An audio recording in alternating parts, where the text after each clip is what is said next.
June 1972 marked the peak of 3 years of relentless conflict. The British government agreed to direct talks with the IRA and a ceasefire was established. Well, what actually happened at that time was that an arrangement was made after initial meetings between representatives and intermediaries between the Republican movement and the British government.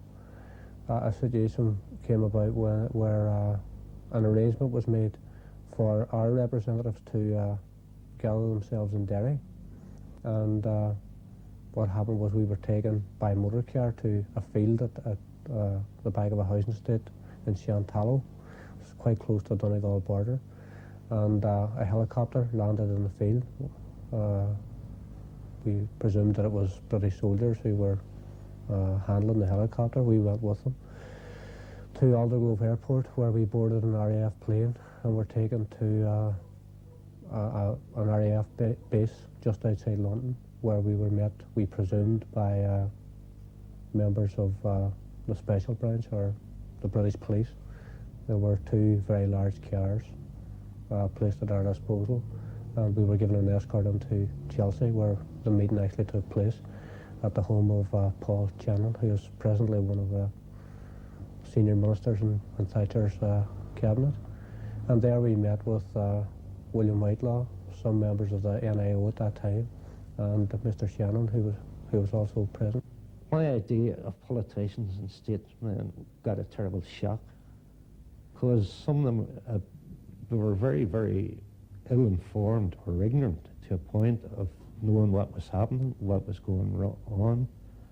It just didn't seem to want to know what was happening.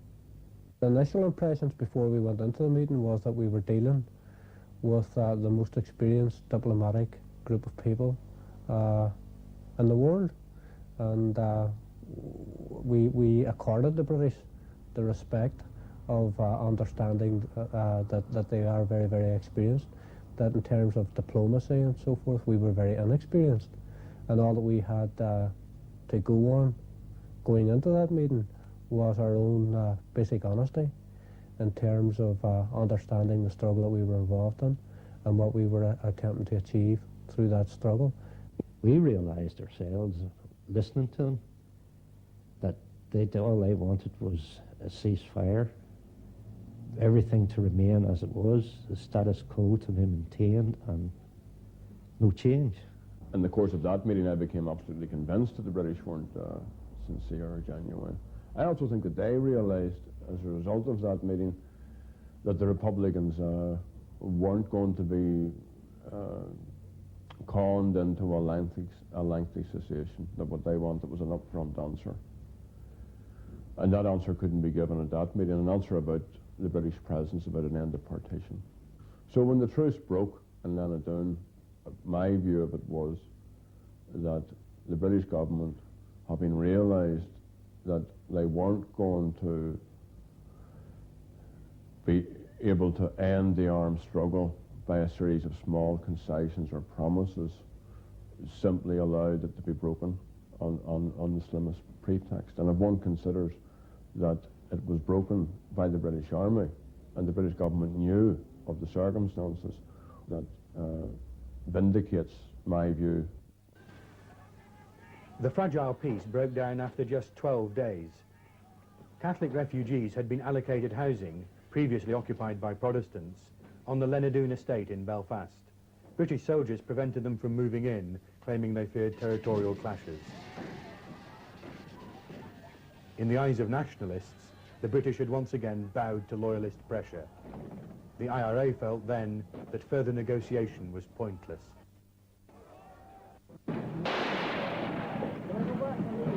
Yes.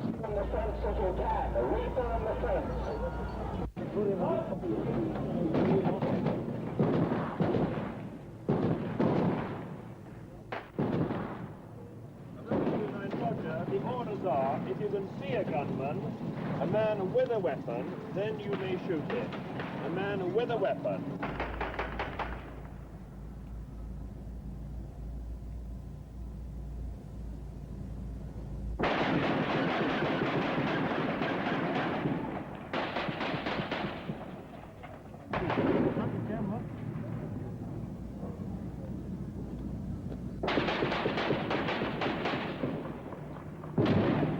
Whitelaw said, well, if this breaks down, it's all bets off. Now, and I said, and I didn't speak enough of that during the meeting, well, that means all bets off, including the fact that you met us and so on.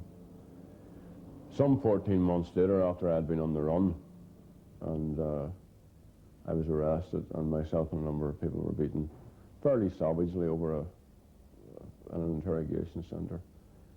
And a number of plainclothes British soldiers were engaged in the beating, and one kept sending me, "It's all bets off now, Jerry. You remember that?"